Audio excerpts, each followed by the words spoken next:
Un millonario fue a donar a un asilo, buscando aliviar su conciencia. Pero en lugar de dar, recibió el regalo más grande. Encontró a su madre, perdida hacía 40 años, en el lugar menos esperado. El aire en el hogar de ancianos, luz de esperanza, olía a desinfectante, a comida de hospital y a la melancolía de los recuerdos. No era el tipo de lugar que Mateo Vargas, un hombre cuya fortuna se medía en cifras de 9 dígitos, solía frecuentar. Su mundo era el de los rascacielos de cristal y acero, las reuniones de directorio y los vuelos privados. Sin embargo, ese martes por la mañana, se encontraba allí, con un cheque de una suma considerable en el bolsillo de su traje de diseñador, listo para hacer una donación. No por altruismo puro, sino por una mezcla de obligación social y una persistente sensación de vacío que ni todo su dinero podía llenar. Mateo había construido un imperio desde cero, levantándose de la pobreza extrema para convertirse en uno de los hombres más influyentes del país. Pero el éxito, la riqueza, el poder, todo le sabía a ceniza. Había una herida abierta en su alma, una ausencia que lo perseguía desde la infancia, la de su madre. Ella había desaparecido cuando él tenía apenas 7 años, dejándolo solo con un padre alcohólico y una vida de privaciones. La policía la había buscado, pero sin éxito. Con el tiempo, la habían dado por muerta, una víctima más de la dureza de las calles. Pero Mateo nunca la olvidó. Su rostro, borroso por el tiempo, era el motor de su ambición, la razón por la que había luchado tan ferozmente por salir adelante. Quería que, donde quiera que estuviera, ella supiera que su hijo había logrado algo. La directora del asilo, Sorana, una mujer de mediana edad con ojos amables y una sonrisa cansada, lo recibió en la entrada. «Señor Vargas, es un honor tenerlo aquí. Su generosidad es una bendición para nuestros residentes». Mateo asintió, impaciente por terminar con el trámite. «Me gustaría hacer un recorrido, Sorana, ver dónde se invertirá mi donación». Mientras caminaban por los pasillos, Mateo observaba a los ancianos. Algunos dormían en sus sillas de ruedas, otros miraban fijamente al vacío, algunos pocos jugaban a las cartas o leían. Era un desfile de vidas al final de su camino, cada una con su propia historia, sus propias alegrías y tristezas. Mateo se sentía incómodo, ajeno a ese mundo. Llegaron a una sala de actividades. Un grupo de ancianas tejía, mientras una enfermera leía un libro en voz alta. Mateo estaba a punto de pasar de largo cuando una figura en particular llamó su atención.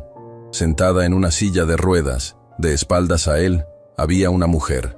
Su cabello era de un blanco puro, recogido en una trenza.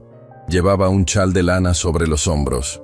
Había algo en la forma en que su cabeza se inclinaba, en la delicadeza de sus manos arrugadas que sostenían una aguja de tejer, que le resultó extrañamente familiar.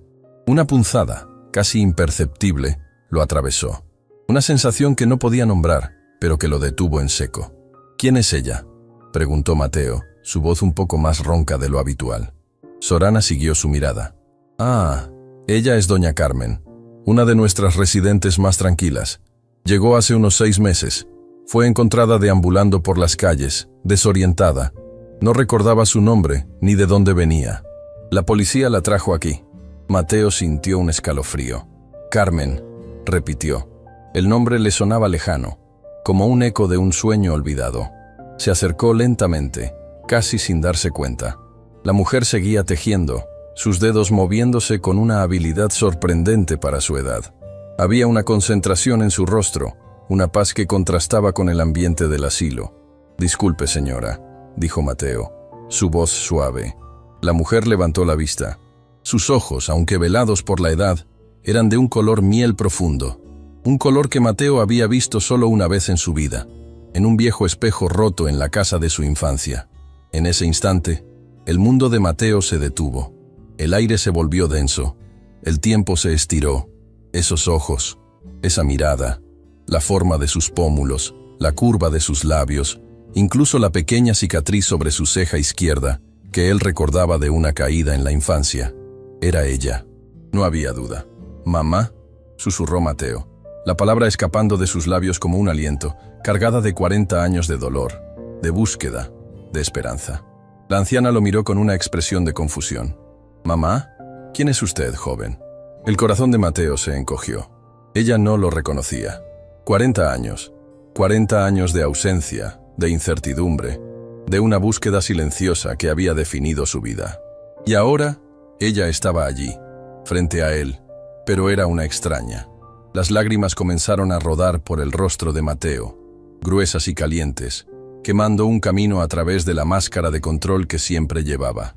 Se arrodilló frente a ella, sin importarle su traje, su reputación, el asombro de Sorana. «Soy Mateo, mamá, tu hijo, tu pequeño Mateo», dijo, su voz quebrada por el llanto. «Te he buscado por todas partes». «Por todas partes». La anciana lo observó, sus ojos miel llenándose de una curiosidad mezclada con una tenue chispa de reconocimiento. Su mano arrugada se levantó lentamente y tocó el rostro de Mateo, sintiendo la textura de su piel, la humedad de sus lágrimas. «¿Mateo?», repitió, como si el nombre fuera una melodía lejana, casi olvidada. «Mi pequeño Mateo». «¿Eres tú?». La voz de ella, aunque débil, era la misma que recordaba de sus sueños, la misma que le cantaba nanas en las noches de su infancia. Sorana, testigo de la escena, estaba atónita. Nunca había presenciado algo así. La emoción en la sala era palpable, un torbellino de dolor y milagro. ¿Es realmente su madre, señor Vargas?», preguntó Sorana con la voz temblorosa. Mateo asintió, incapaz de hablar, aferrándose a la mano de su madre como si temiera que desapareciera de nuevo. «Sí, es ella, es mi madre». La anciana, doña Carmen, o mejor dicho, doña Elena, como Mateo la llamaba en su mente, comenzó a llorar también, lágrimas silenciosas que se deslizaban por sus mejillas arrugadas. No eran lágrimas de tristeza, sino de una memoria que luchaba por abrirse paso a través de la niebla del tiempo y la enfermedad. «Mi pequeño Mateo», susurró ella, y en esa frase, Mateo sintió 40 años de dolor disolverse. El encuentro fue un torbellino de emociones. Mateo no se movió de su lado. Pasó el resto del día en el asilo, contándole a su madre historias de su infancia, de su padre, de cómo había crecido y construido su vida. Ella escuchaba, a veces con una mirada perdida, a veces con un brillo de comprensión en sus ojos. Los médicos del asilo explicaron a Mateo que doña Elena sufría de una forma avanzada de Alzheimer, lo que explicaba su desorientación y la pérdida de memoria. Su estado era delicado, pero estable. Mateo no dudó. «Quiero llevarla a casa, a mi casa. Quiero que tenga los mejores cuidados, los mejores médicos, todo lo que necesite». Sorana, aunque conmovida, advirtió: «Señor Vargas, su madre no lo reconoce completamente. Su memoria es muy frágil. Necesitará un entorno familiar y constante, y el cambio puede ser muy estresante para ella». «Haré lo que sea necesario», dijo Mateo, con una determinación que no había sentido en años. «Contrataré a los mejores especialistas. Adaptaré mi casa. No importa lo que cueste. Mi madre va a volver a casa». La noticia de que Mateo Vargas había encontrado a su madre perdida en un asilo se extendió como un reguero de pólvora. Los medios de comunicación, que antes lo perseguían por sus negocios, ahora se volcaron en esta historia de reencuentro. La imagen del millonario arrodillado frente a la anciana, llorando, se volvió viral. Pero para Mateo, el mundo exterior dejó de importar. Su único foco era su madre. La llevó a su mansión, un palacio de lujo que ahora se sentía vacío sin ella. Contrató a un equipo de enfermeras especializadas, terapeutas y médicos. Adaptó una suite entera para ella, con vistas al jardín, llena de luz y de los objetos que, según él, podrían despertar sus recuerdos. Fotos antiguas, una vieja radio que tocaba música de su época, incluso el aroma de las flores que ella solía cultivar. Los primeros días fueron difíciles. Elena, aunque tranquila, estaba desorientada. A veces lo llamaba Mateo, a veces lo confundía con su padre o con otros rostros del pasado. Mateo se armó de paciencia, le leía, le cantaba las nanas que ella le cantaba, le mostraba fotos de su infancia, le hablaba de su vida, de sus logros, de cómo había llegado tan lejos. Una tarde, mientras le mostraba una foto de su graduación universitaria, Elena la tomó en sus manos. «Mi Mateo, tan grande, tan inteligente. Siempre supe que llegarías lejos». Mateo sintió un nudo en la garganta. Era un momento de lucidez, un destello de la madre que había perdido. Sin embargo, la felicidad de Mateo no era compartida por todos. Su hermana, Sofía Vargas, una mujer ambiciosa y controladora, que había sido su mano derecha en los negocios durante años, no veía con buenos ojos la aparición de Elena. Sofía, que había crecido sin la figura materna y había sido criada por su padre, un hombre duro y resentido, veía a Elena como una intrusa, una amenaza a la estabilidad y a la fortuna familiar. «Mateo, ¿estás seguro de lo que estás haciendo?», preguntó Sofía, en una tensa reunión en el estudio de Mateo. «Esta mujer, no sabemos quién es realmente. Podría ser una impostora, o peor, una carga. ¿Has pensado en las implicaciones legales? ¿En la herencia?». Mateo la miró con incredulidad. «Sofía, es nuestra madre. La he buscado toda mi vida. ¿Cómo puedes pensar en la herencia en un momento como este?». «Soy práctica, Mateo. Siempre lo he sido. Y tú también. Esta mujer tiene Alzheimer. Necesitará cuidados constantes, costosos. Y si recupera la memoria, ¿qué? ¿Qué pasó hace 40 años? ¿Por qué desapareció? Hay demasiadas preguntas sin respuesta. No me importa el costo. No me importa el pasado. Solo quiero darle a mi madre la vida que se merece, los cuidados que necesita». «Estás siendo sentimental, Mateo. Y eso es peligroso para los negocios. Y para ti». Sofía se levantó, su rostro una máscara de preocupación y resentimiento. «Esta mujer es un fantasma del pasado, y los fantasmas suelen traer problemas». Mateo sintió una punzada de dolor. Sofía nunca había conocido a su madre. Para ella, Elena era una extraña, una figura que amenazaba la vida que habían construido juntos. «No te preocupes, Sofía», dijo Mateo, su voz firme. «Me encargaré de todo. Y en cuanto a los negocios, seguirán funcionando como siempre». Pero Sofía no estaba convencida. Salió del estudio con una expresión de desconfianza, dejando a Mateo con una nueva preocupación. Había encontrado a su madre, pero ahora, su reencuentro amenazaba con dividir a su propia familia. El camino hacia la sanación sería más largo y complicado de lo que había imaginado. La presencia de Elena en la mansión Vargas era como una brisa suave que, poco a poco, comenzaba a disipar la pesada atmósfera de soledad que había reinado por décadas. Para Mateo, cada pequeño gesto de su madre, cada destello de lucidez, era un tesoro. Había transformado una de las salas de su opulenta residencia en un santuario para ella, un espacio diseñado meticulosamente para su confort y para estimular sus recuerdos. Las paredes se pintaron de colores cálidos, se instalaron luces suaves y se llenó de objetos que evocaban su pasado.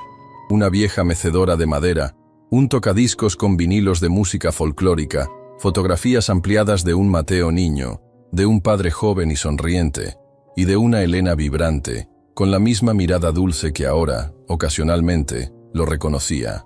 Un equipo de enfermeras especializadas, terapeutas ocupacionales y neurólogos visitaba a Elena a diario.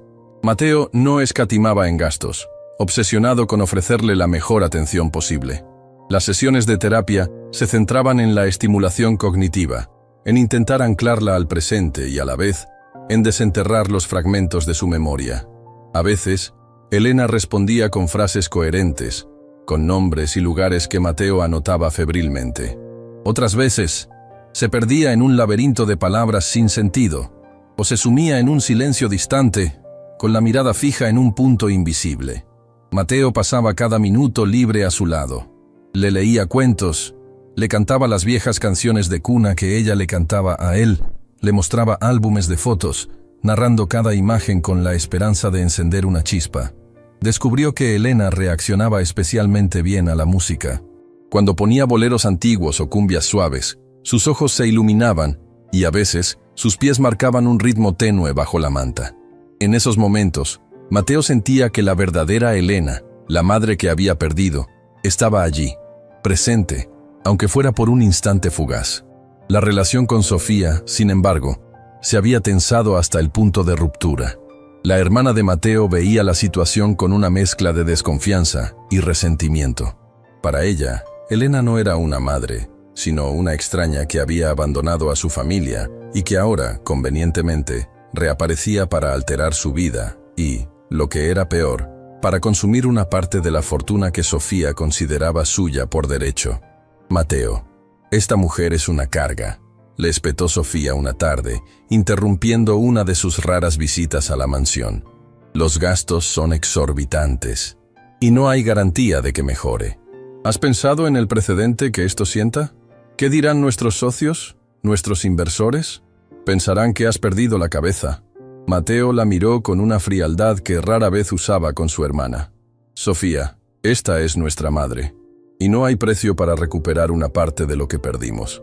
En cuanto a los negocios, están funcionando perfectamente. ¿Y si nuestros socios no entienden la importancia de la familia? Entonces no son los socios que quiero. ¿Familia?, se burló Sofía. Ella nos abandonó, Mateo. A ti, a mí, a papá. ¿Qué clase de madre hace eso? ¿Qué te hace pensar que no lo hará de nuevo? O peor, ¿qué te hace pensar que no hay una razón oscura detrás de su desaparición? Papá nunca quiso hablar de ella. Siempre decía que era un capítulo cerrado. Las palabras de Sofía, aunque crueles, tocaron una fibra sensible en Mateo. La pregunta sobre la desaparición de su madre era una herida abierta que nunca había cicatrizado. Su padre, un hombre de pocas palabras y de un temperamento volátil, siempre había evitado el tema. Cada vez que Mateo intentaba preguntar, su padre se cerraba, o peor, se enfurecía. Tu madre se fue. Y punto. No hay nada más que decir. Fue en una de esas sesiones de terapia con Elena, mientras una suave melodía de un bolero sonaba de fondo, que un nombre emergió de la niebla de su memoria. El hombre, el que me seguía, susurró Elena, sus ojos fijos en un punto distante. El hombre de la cicatriz. Mateo se inclinó, su corazón latiendo con fuerza. Mamá, ¿qué hombre? ¿Quién te seguía? Elena se agitó, su respiración se aceleró. Él no quería que yo hablara, que yo dijera la verdad sobre el dinero de la mina. La mina. Esa palabra resonó en la mente de Mateo. Su padre había trabajado en una mina de carbón en sus años mozos, antes de que un accidente lo dejara inválido y lo sumiera en el alcoholismo. Pero qué dinero, qué verdad. Los terapeutas le advirtieron a Mateo que no presionara demasiado a Elena, que los recuerdos traumáticos podían ser perjudiciales. Pero Mateo sentía que estaba a punto de desenterrar un secreto que había estado enterrado por décadas. Contrató a un investigador privado, un hombre discreto y experimentado llamado Ricardo Solís. Le dio las pocas pistas que tenía, el nombre de la mina, el pueblo donde vivían, y la mención de un hombre de la cicatriz y un dinero. Ricardo Solís comenzó su trabajo, sumergiéndose en los archivos antiguos, en los registros de la mina, en los periódicos de la época. El pueblo, un lugar remoto y olvidado, guardaba sus propios secretos. Mientras tanto, la tensión en la mansión crecía. Sofía, al ver que Mateo no cedía, decidió tomar medidas más drásticas. Contactó a la prensa sensacionalista, filtrando información sobre el pasado de Elena, distorsionando los hechos para pintarla como una mujer inestable y a Mateo como un iluso manipulado. El millonario Vargas, víctima de una impostora con Alzheimer, tituló un periódico. La verdad detrás de la madre perdida. ¿Un plan para la fortuna?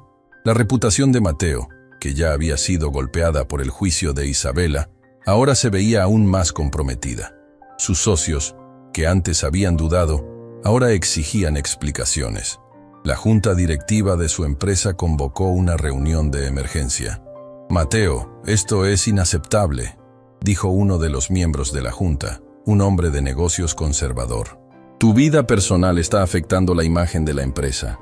Necesitamos estabilidad, no escándalos. Mi madre no es un escándalo, replicó Mateo, su voz firme. Es una mujer que ha sufrido una injusticia, y voy a luchar por ella, cueste lo que cueste. El costo ya es demasiado alto, dijo otro. Tus decisiones sentimentales están poniendo en riesgo todo lo que hemos construido. Mateo se dio cuenta de que estaba solo. La mayoría de los miembros de la junta, influenciados por Sofía y por el miedo a la mala publicidad, estaban en su contra. Fue en ese momento de máxima presión que Ricardo Solís, el investigador, llamó a Mateo. Su voz era grave. Señor Vargas, he encontrado algo que cambia todo, y que explica por qué su madre desapareció. Mateo sintió un escalofrío. Diga, Ricardo. ¿Qué encontró? La mina donde trabajaba su padre, La Esperanza, no era una mina cualquiera. Era una mina de oro. Y hace 40 años hubo un descubrimiento. Una veta enorme. Su padre, junto con otros 2 mineros, la encontraron. Pero el dueño de la mina, un hombre sin escrúpulos llamado Ramiro Mendoza, intentó quedarse con todo. Hubo una disputa, una pelea, y su padre fue asesinado. La noticia golpeó a Mateo como un rayo. Su padre, asesinado, no un accidente, no una enfermedad, asesinado, y su madre había desaparecido poco después. ¿Y mi madre?, preguntó Mateo, su voz apenas un susurro. Su madre, doña Elena, fue testigo. Ella vio lo que pasó, y Ramiro Mendoza, el dueño de la mina, la amenazó, la obligó a huir. Le dijo que si hablaba, usted, su hijo, sería el siguiente. Ella huyó para protegerlo a usted, señor Vargas, para proteger a su pequeño Mateo. El mundo de Mateo se desmoronó y se reconstruyó en un instante. 40 años de preguntas sin respuesta, de una infancia marcada por el abandono, de una vida construida sobre la ausencia. Todo cobró sentido. Su madre no lo había abandonado, lo había salvado. Había sacrificado su propia vida, su propia identidad, para protegerlo del peligro. ¿Y Ramiro Mendoza?, preguntó Mateo, la rabia hirviendo en sus venas. Ramiro Mendoza es ahora un hombre muy poderoso, señor Vargas. Construyó su fortuna sobre el oro de esa mina y sobre la sangre de su padre. Es un empresario respetado, con conexiones en el gobierno y en la policía. Es intocable, repitió Mateo, una sonrisa amarga en sus labios. Eso lo veremos. La revelación del investigador no solo explicó la desaparición de Elena, sino que también le dio a Mateo un nuevo propósito. Ya no se trataba solo de cuidar a su madre o de limpiar su nombre. Se trataba de justicia, de vengar a su padre, de desenterrar la verdad que había estado enterrada por 40 años. Mateo fue directamente a la habitación de Elena. La encontró sentada en la mecedora mirando por la ventana. Se arrodilló frente a ella, tomó sus manos. «Mamá», dijo, su voz cargada de emoción. «Lo sé lo que pasó, sé por qué te fuiste. Y te prometo que voy a hacer justicia. Por ti, por papá, por todo lo que perdimos». Elena lo miró, sus ojos miel llenos de una comprensión fugaz. Una lágrima solitaria rodó por su mejilla. Mi pequeño Mateo, siempre tan valiente. Esa noche, Mateo no durmió. Pasó horas en su estudio, revisando los documentos que Ricardo Solís le había entregado. Viejos recortes de periódicos, informes policiales incompletos, testimonios de antiguos mineros que habían sido silenciados por el miedo. La historia de su padre, de su madre, de la mina, se desplegaba ante sus ojos como una tragedia griega. Su padre, un hombre honesto y trabajador, había descubierto la veta de oro junto a 2 compañeros, Pedro y Juan. Habían intentado negociar con Ramiro Mendoza, el dueño de la mina, para obtener una parte justa de las ganancias. Pero Mendoza, un hombre ambicioso y sin escrúpulos, se negó. Quería todo para él. La discusión se había tornado violenta, y en medio de la refriega, Mendoza había disparado. Su padre había caído muerto. Pedro y Juan habían huido, aterrorizados. Elena, que había ido a llevarle el almuerzo a su esposo, había presenciado la escena desde la distancia. Mendoza la había visto, la había amenazado. Le había dicho que si hablaba, su hijo, Mateo, sería el siguiente. Elena, desesperada por proteger a su único hijo, había huido. Había vagado por las calles, desorientada, con el trauma del asesinato de su esposo y la amenaza sobre su hijo. El miedo, la soledad, la culpa por dejar a su pequeño Mateo, todo eso había contribuido a su deterioro mental, a la pérdida de su memoria. Mateo sintió una rabia fría y controlada. Ramiro Mendoza no solo le había quitado a su padre, sino que le había robado a su madre, le había arrebatado su infancia, le había negado la verdad por 40 años. La mañana siguiente, Mateo convocó a sus abogados. «Quiero que preparen una demanda contra Ramiro Mendoza, por asesinato, por extorsión, por todo lo que podamos probar». Los abogados lo miraron con escepticismo. «Señor Vargas, han pasado 40 años. Las pruebas serán escasas. Mendoza es un hombre intocable. Tiene el poder, el dinero, las conexiones. Será una batalla muy difícil, casi imposible. No me importa, dijo Mateo, su voz resonando con una determinación inquebrantable. Mi madre ha sufrido en silencio por 40 años. Mi padre murió por la verdad, y yo no voy a descansar hasta que se haga justicia. No importa el costo, no importa el tiempo. Ramiro Mendoza va a pagar por lo que hizo. La noticia de la demanda de Mateo Vargas contra Ramiro Mendoza por un asesinato ocurrido hace 40 años causó un terremoto en el país. Los medios de comunicación, que ya estaban obsesionados con la historia de la madre perdida, ahora tenían un nuevo ángulo: el millonario buscando venganza. Ramiro Mendoza, un hombre acostumbrado a salirse con la suya, se rió de la demanda. Es una locura. Un intento desesperado de un niño rico por llamar la atención. No tiene pruebas. No tiene nada. Pero Mateo tenía algo que Mendoza no esperaba: la verdad. Y la verdad, aunque enterrada, tenía una forma de salir a la luz. Ricardo Solís, el investigador, continuó su trabajo, desenterrando más pruebas. Encontró a los otros 2 mineros que habían presenciado el asesinato del padre de Mateo, Pedro y Juan. Ambos habían vivido en el miedo durante 40 años, silenciados por las amenazas de Mendoza. Pero la historia de Mateo, la historia de la madre perdida, les dio el coraje para hablar. Pedro, un hombre anciano y enfermo, vivía en la miseria en un pueblo remoto.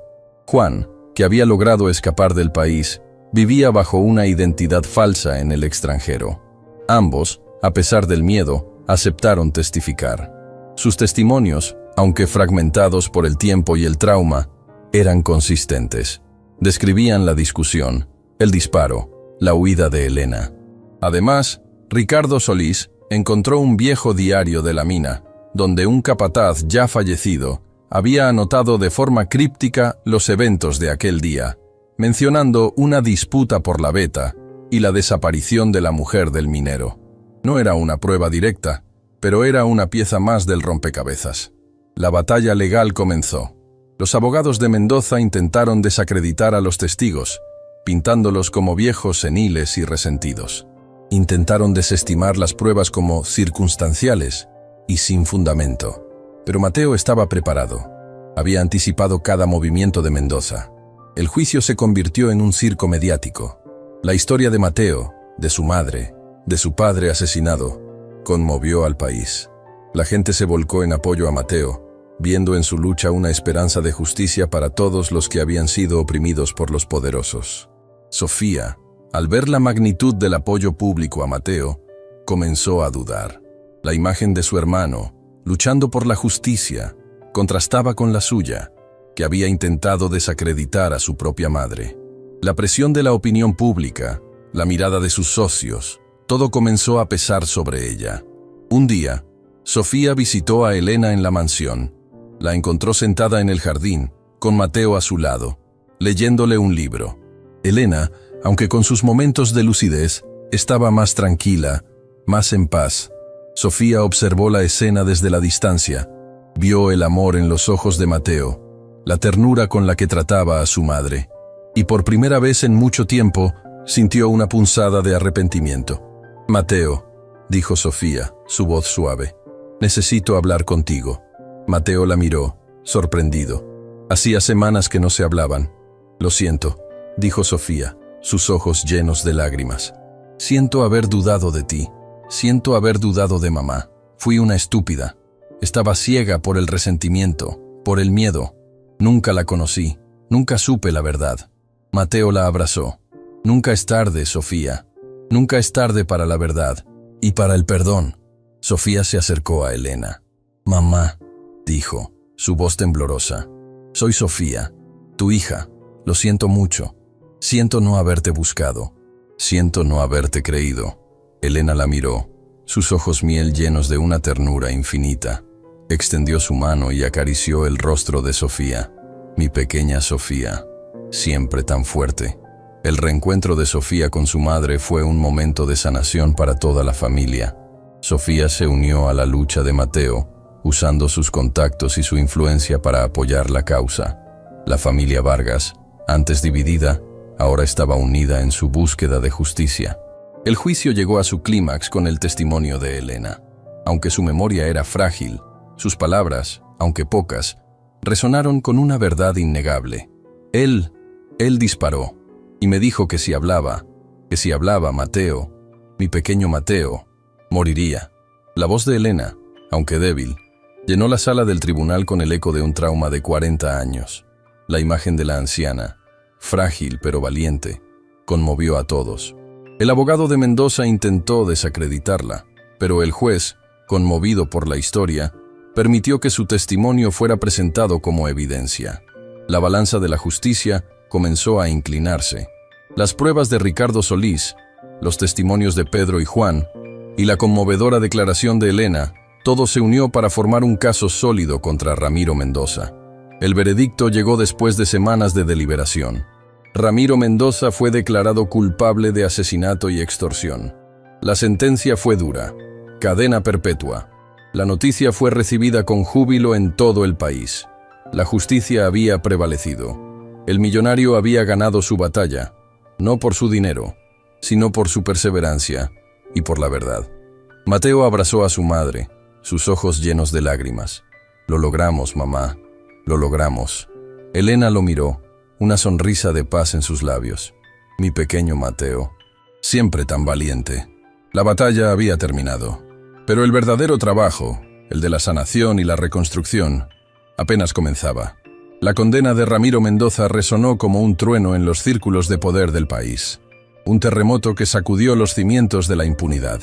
La noticia se extendió como un reguero de pólvora, no solo por los medios nacionales, sino también por la prensa internacional, que se hizo eco de la increíble historia del millonario que, tras décadas de búsqueda, encontró a su madre y desenterró un crimen de 40 años. Para Mateo Vargas, la victoria en los tribunales fue una catarsis, el cierre de un ciclo de dolor y la vindicación de la memoria de su padre. Sin embargo, sabía que la batalla legal era solo una parte de la guerra.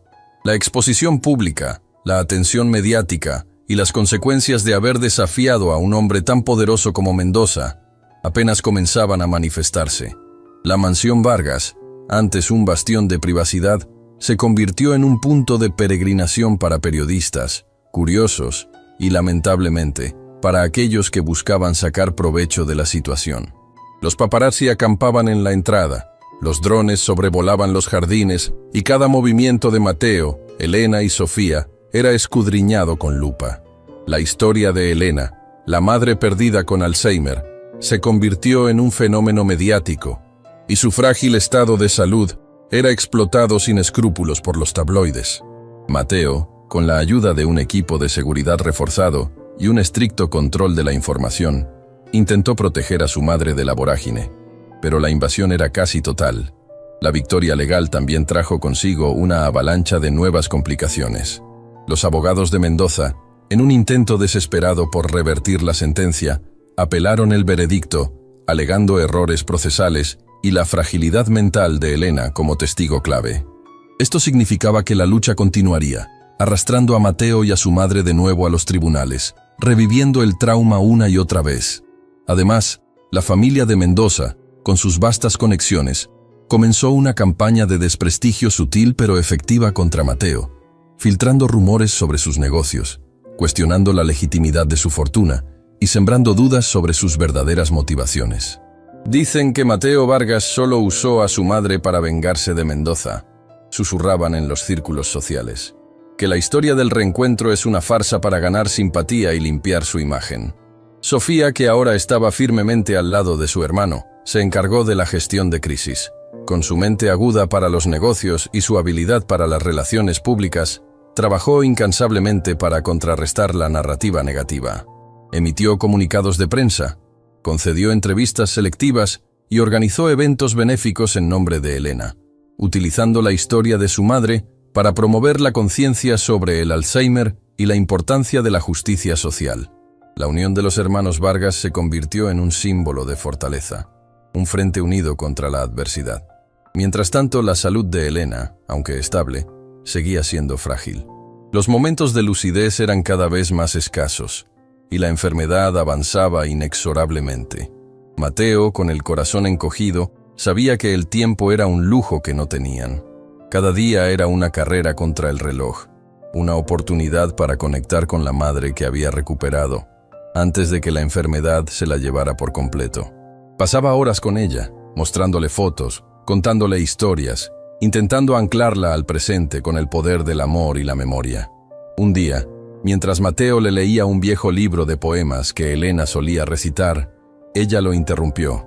El hombre, el que me ayudó, el que me dio de comer, el que me dijo que corriera. Mateo se inclinó, su corazón latiendo con fuerza. ¿Quién, mamá? ¿Quién te ayudó? Elena cerró los ojos, como si buscara en lo más profundo de su memoria. El hombre del pueblo, el que tenía una cicatriz en la mano. Él me dijo que corriera, que me escondiera, que no mirara atrás. La mención de una nueva figura, un posible testigo o un protector, encendió una nueva esperanza en Mateo. Le pidió a Ricardo Solís, el investigador, que rastreara a este hombre. La descripción era vaga, pero la cicatriz en la mano era una pista. La apelación del caso Mendoza llegó a los tribunales superiores. La sala estaba abarrotada. La expectación era máxima. Los abogados de Mendoza presentaron un argumento agresivo, atacando la credibilidad de los testigos, especialmente la de Pedro y Juan, los mineros que habían testificado contra Mendoza. Los pintaron como hombres resentidos, con problemas de alcoholismo y con motivos para mentir. ¿Cómo podemos confiar en el testimonio de estos individuos, su señoría?, argumentó el abogado de Mendoza, un hombre astuto y elocuente.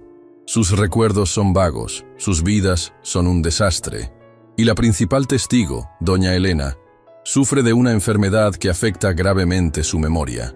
¿Es justo condenar a un hombre respetado basándose en el testimonio de una anciana senil y dos borrachos? La presión era inmensa. Los medios de comunicación se hicieron eco de las dudas, sembrando la semilla de la incertidumbre en la opinión pública. Mateo sintió la frustración. La verdad era clara para él, pero en el laberinto legal, la verdad a menudo se perdía en los tecnicismos y las manipulaciones. Fue en ese momento crítico que Ricardo Solís llamó a Mateo. «Señor Vargas, lo encontré, al hombre de la cicatriz. Se llama Ernesto, y tiene una historia que contar».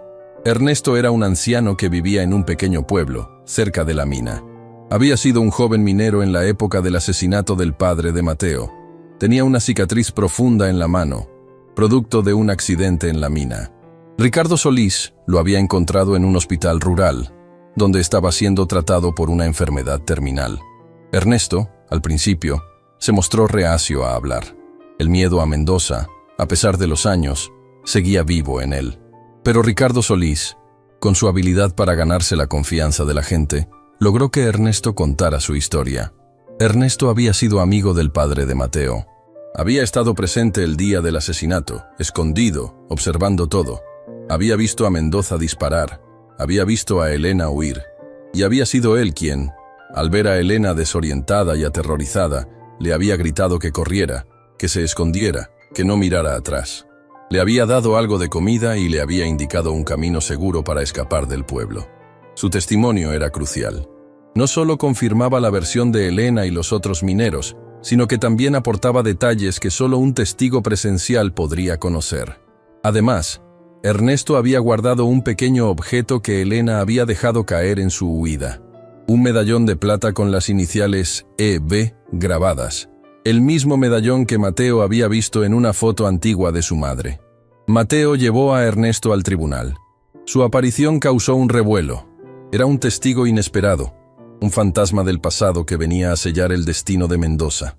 El testimonio de Ernesto fue claro, conciso y desgarrador. Contó la historia del asesinato, de la amenaza a Elena, de su huida. Su voz, aunque débil por la enfermedad, resonó con la fuerza de la verdad. El abogado de Mendoza intentó desacreditarlo, alegando que Ernesto era un hombre moribundo, manipulado por Mateo Vargas. Pero Ernesto, con una dignidad inquebrantable, respondió: «No tengo nada que ganar, señor abogado. Solo quiero que se haga justicia antes de que me vaya de este mundo, y que la verdad, por fin, salga a la luz». El testimonio de Ernesto fue el golpe final. La evidencia era irrefutable. El Tribunal Superior ratificó la condena de Ramiro Mendoza. La justicia, esta vez, había sido rápida y contundente. La victoria fue celebrada en todo el país. Mateo Vargas se convirtió en un héroe, un símbolo de la lucha contra la impunidad. Pero para él, la verdadera victoria era la paz que veía en los ojos de su madre. Elena, aunque su memoria seguía siendo frágil, parecía haber encontrado una calma interior. Los fantasmas del pasado, finalmente, habían sido exorcizados. Sin embargo, la exposición pública tenía un precio. La vida de Mateo, de Elena y de Sofía nunca volvería a ser la misma. La mansión, a pesar de la seguridad, ya no era un refugio. La constante atención mediática, las amenazas veladas de los aliados de Mendoza, todo contribuía a una sensación de vulnerabilidad. Mateo, consciente de que la seguridad de su madre era primordial, decidió tomar medidas drásticas. Vendió una parte de sus activos, desinvirtió en algunas de sus empresas más expuestas y comenzó a planificar una vida más discreta, lejos de los focos. La fortuna, que antes era su objetivo principal, ahora era solo una herramienta para proteger a su familia y buscar la paz. Sofía, que había sido una aliada incondicional durante la batalla legal, también sintió el peso de la exposición. Su carrera en los negocios se vio afectada y su vida personal se convirtió en tema de chismes. Pero a diferencia de antes, Sofía no se quejaba. Había aprendido una lección valiosa sobre la importancia de la familia y la verdad. Su relación con Mateo se había fortalecido, y su amor por Elena, aunque tardío, era genuino. La salud de Elena, a pesar de la victoria, comenzó a deteriorarse más rápidamente. Los médicos explicaron que el estrés del juicio, aunque necesario, había acelerado el avance de la enfermedad. Mateo pasaba cada vez más tiempo a su lado, atesorando cada momento de lucidez, cada sonrisa, cada palabra. Una tarde, mientras Mateo le leía un cuento, Elena lo interrumpió. «Mi pequeño Mateo, ¿estás feliz?»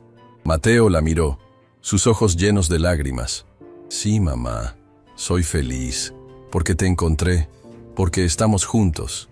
Elena sonrió, una sonrisa de paz. «Siempre te amé, mi niño, siempre». Esas fueron algunas de sus últimas palabras coherentes. Elena se fue en paz, rodeada del amor de sus hijos, en la tranquilidad de la mansión que Mateo había convertido en su hogar. Su partida fue dolorosa, pero no fue una pérdida, sino una liberación. Había recuperado su dignidad, su verdad, y había encontrado el amor de su familia antes de partir. El funeral de Elena fue un evento privado, lejos de los focos mediáticos. Solo Mateo, Sofía y un puñado de personas cercanas estuvieron presentes. Fue un momento de luto, pero también de celebración de una vida que, a pesar de las tragedias, había encontrado su redención. La muerte de Elena, sin embargo, no significó el fin de la historia. Para Mateo, su legado era claro: la lucha por la justicia y la protección de los vulnerables. La experiencia con su madre y con Ernesto, el testigo, lo había transformado. Había visto de primera mano cómo la impunidad y el olvido podían destruir vidas. Decidió usar su fortuna y su influencia para crear una fundación. Una fundación dedicada a la búsqueda de personas desaparecidas, especialmente ancianos con Alzheimer y niños, y a la provisión de asistencia legal gratuita para aquellos que, como su madre, habían sido víctimas de injusticias y no tenían voz. La llamó Fundación Elena Vargas, en honor a la mujer que le había enseñado el verdadero significado de la valentía y el amor incondicional. Sofía se unió a él en este nuevo propósito, dedicando su tiempo y sus habilidades a la fundación. Juntos, los hermanos Vargas, antes distanciados por el resentimiento y la ambición, ahora estaban unidos por un legado de compasión y justicia. La historia de Mateo Vargas, el millonario que encontró a su madre perdida y desenterró un crimen de 40 años, se convirtió en una leyenda. Pero para él, la verdadera leyenda era su madre, Elena, la mujer que había sacrificado todo por amor y que incluso en la oscuridad de su enfermedad había guiado a su hijo hacia la verdad y hacia un propósito mayor. La guerra judicial había terminado, pero la batalla por un mundo más justo, inspirada por una madre y su hijo, apenas comenzaba. La partida de Elena dejó un vacío inmenso en el corazón de Mateo, pero también una profunda sensación de paz. Su madre se había ido, sí, pero no como una figura perdida en la niebla del olvido, sino como la heroína que siempre fue, su nombre y su verdad finalmente restaurados. El funeral, íntimo y lleno de amor, marcó el cierre de un capítulo doloroso y el inicio de uno nuevo, cargado de propósito. La mansión Vargas, que había sido testigo de tanto dolor y de un reencuentro milagroso, ahora se transformaba en el epicentro de un legado que trascendería la vida de Elena. Mateo, con la ayuda incondicional de Sofía, se sumergió de lleno en la creación de la Fundación Elena Vargas. No era un proyecto más de filantropía corporativa, era una misión personal, un tributo viviente a la mujer que le había enseñado el verdadero significado del sacrificio y la resiliencia. Utilizó una parte sustancial de su fortuna para establecer la fundación, dotándola de recursos suficientes para operar a gran escala. La visión era ambiciosa, no solo buscar personas desaparecidas, sino también ofrecer apoyo legal y psicológico a víctimas de injusticias, especialmente a aquellos que, como Elena, habían sido silenciados por el poder y la impunidad. Sofía, que había experimentado una profunda transformación personal durante el juicio de Mendoza, se convirtió en la directora ejecutiva de la fundación. Su mente brillante para los negocios, antes enfocada en la acumulación de riqueza, ahora se dedicaba a construir una infraestructura sólida para la justicia social. Juntos, los hermanos Vargas formaron un equipo formidable, complementándose mutuamente. Mateo, con su visión estratégica y su inquebrantable determinación. Sofía, con su pragmatismo, su capacidad de organización y su recién descubierta pasión por las causas humanitarias. El primer gran proyecto de la Fundación fue la creación de un centro de investigación y apoyo para casos de desapariciones de larga data, especialmente aquellos que involucraban a personas mayores con Alzheimer o demencia. Mateo sabía, por experiencia propia, lo fácil que era para estas personas perderse en el sistema, ser olvidadas. El centro, equipado con tecnología de punta y un equipo multidisciplinario de investigadores, abogados, psicólogos y trabajadores sociales, se convirtió rápidamente en un referente nacional. La historia de Elena, contada con honestidad y respeto por Mateo y Sofía en conferencias de prensa y documentales, se convirtió en el motor de la fundación. Su rostro, antes un misterio, ahora era un símbolo de esperanza. La gente, conmovida por la narrativa de un amor filial inquebrantable y una justicia tardía, se volcó en apoyo. Voluntarios de todas las edades y profesiones se unieron a la causa, donando su tiempo y sus habilidades. Mateo, que había pasado la mayor parte de su vida adulta persiguiendo el éxito material, descubrió una satisfacción mucho más profunda en su nuevo propósito. Las reuniones de la Fundación, donde se discutían estrategias para encontrar a una persona desaparecida o para defender a una víctima de abuso, le resultaban infinitamente más gratificantes que cualquier negociación multimillonaria. Había encontrado un sentido a su vida que el dinero nunca pudo comprar. La soledad que lo había acompañado desde la infancia comenzó a disiparse, reemplazada por la conexión con un equipo de personas apasionadas y por la gratitud de las familias a las que ayudaban. Sofía, por su parte, encontró en la fundación una redención personal. El resentimiento que había albergado hacia Elena, la madre que no conoció, se transformó en un profundo respeto y amor. A través de la fundación, Sofía pudo honrar la memoria de Elena de una manera que nunca creyó posible. Su relación con Mateo se fortaleció, convirtiéndose en un lazo inquebrantable de apoyo mutuo y comprensión. La ambición que antes la definía, ahora se canalizaba hacia un bien mayor, demostrando que el poder y la influencia podían ser herramientas poderosas para el cambio positivo. El caso de Ramiro Mendoza, aunque cerrado legalmente, siguió generando ondas. Sus abogados intentaron una y otra vez apelar la sentencia, pero la solidez de las pruebas y el testimonio de Ernesto, el hombre de la cicatriz, que se había convertido en un símbolo de la valentía de los testigos, hicieron que cada intento fuera inútil. Mendoza, el hombre que había creído que su poder lo hacía intocable, terminó sus días en prisión, un recordatorio sombrío de que la justicia, aunque lenta, a veces llega. La Fundación Elena Vargas no solo se dedicó a casos de desapariciones, También se involucró en la reforma del sistema judicial, abogando por leyes que protegieran mejor a los testigos y a las víctimas, y por una mayor transparencia en los procesos. Mateo, con su experiencia en el mundo empresarial, aplicó principios de eficiencia y escalabilidad a la fundación, convirtiéndola en una organización modelo en su campo. La vida personal de Mateo también experimentó una transformación. La búsqueda de su madre había sido una obsesión que había eclipsado cualquier otra relación. Ahora, con la paz en su corazón y un propósito claro, se permitió abrirse al amor.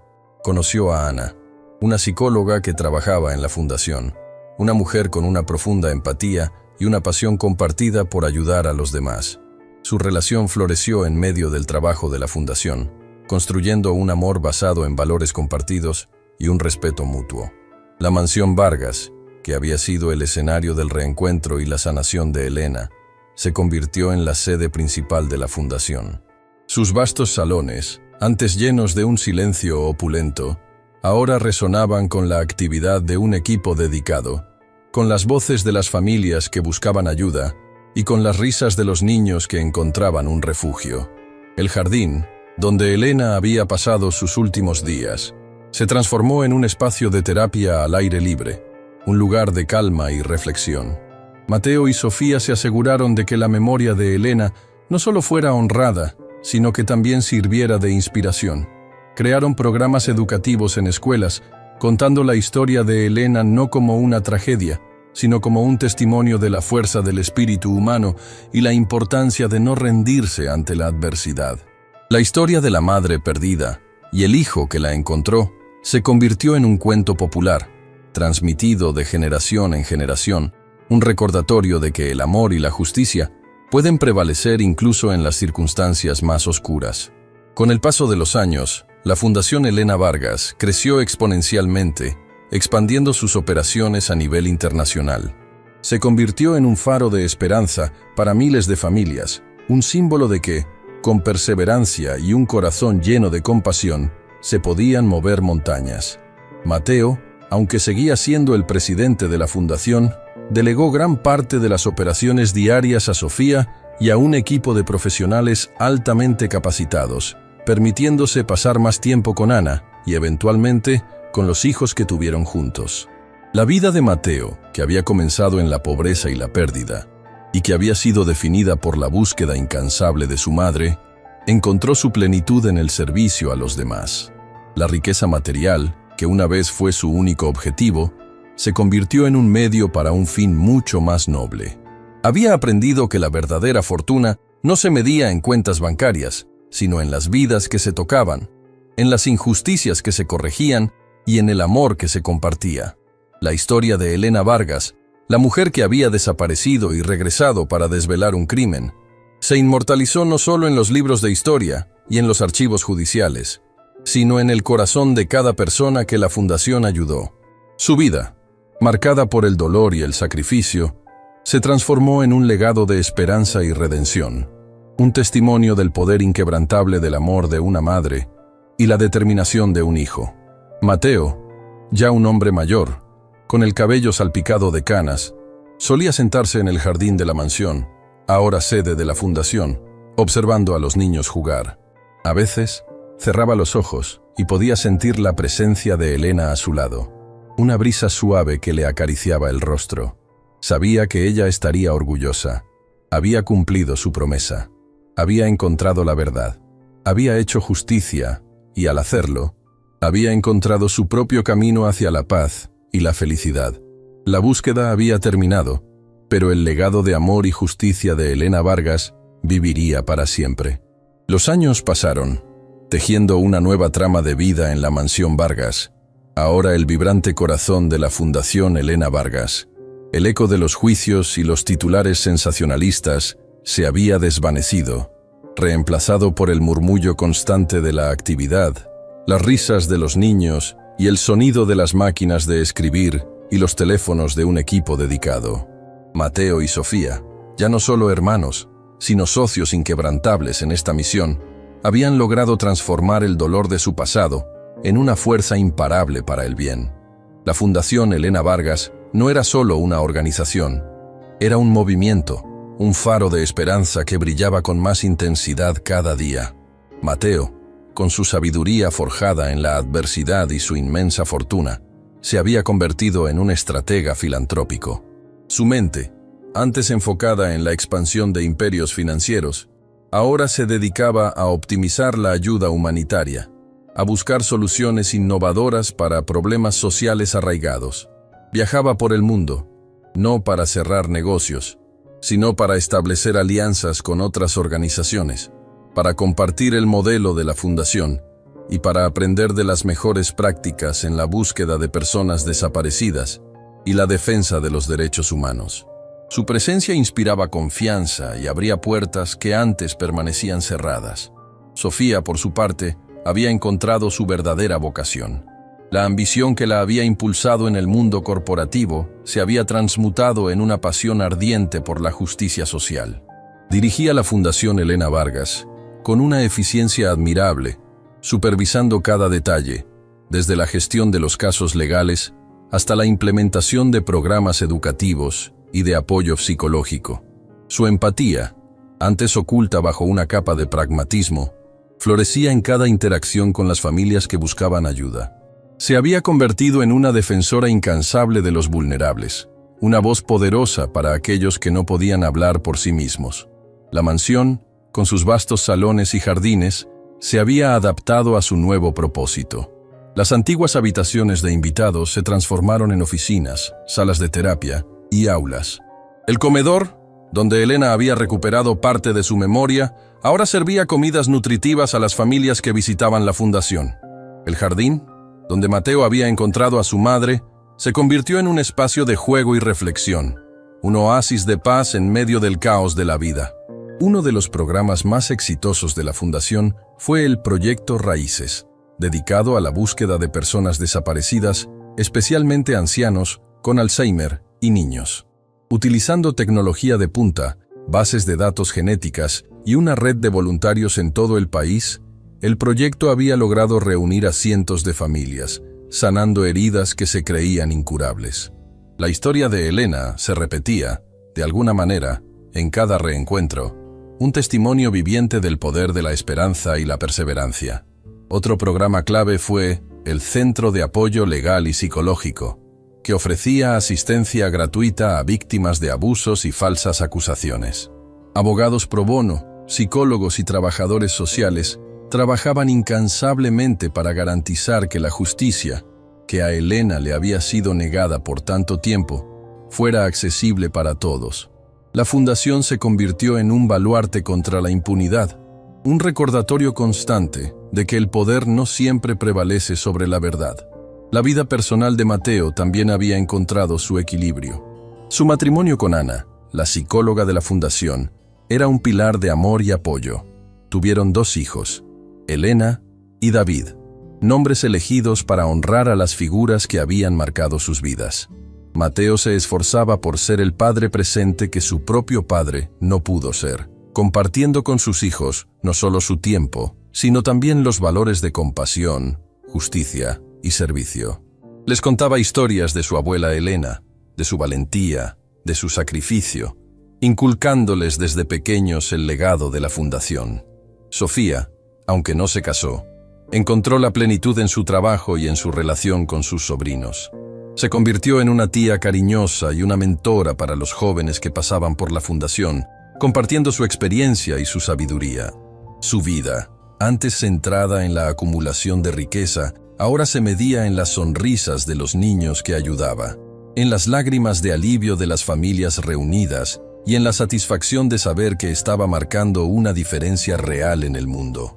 La historia de Mateo Vargas y su madre, Elena, se había convertido en una leyenda. Los medios de comunicación, que antes los habían perseguido por el escándalo, ahora los celebraban como héroes. Documentales, libros y películas contaban su historia, inspirando a millones. Pero para Mateo y Sofía, el verdadero legado no estaba en la fama, sino en el impacto tangible que la fundación tenía en la vida de las personas. Un día, Mateo recibió una llamada de Ricardo Solís, el investigador que había desenterrado la verdad sobre Elena. Ricardo, ya un hombre mayor, se había retirado de la investigación privada y se había unido a la fundación como asesor honorario. «Mateo», dijo Ricardo, su voz llena de emoción. «Lo logramos. Encontramos a Juan, el otro minero, el que huyó del país. Juan, el último testigo vivo del asesinato del padre de Mateo, había sido localizado en un pequeño pueblo de Argentina, viviendo bajo una identidad falsa, atormentado por la culpa y el miedo. La fundación lo trajo de regreso a su país, le ofreció apoyo psicológico y legal, y le permitió, por fin, contar su historia completa, sin miedo.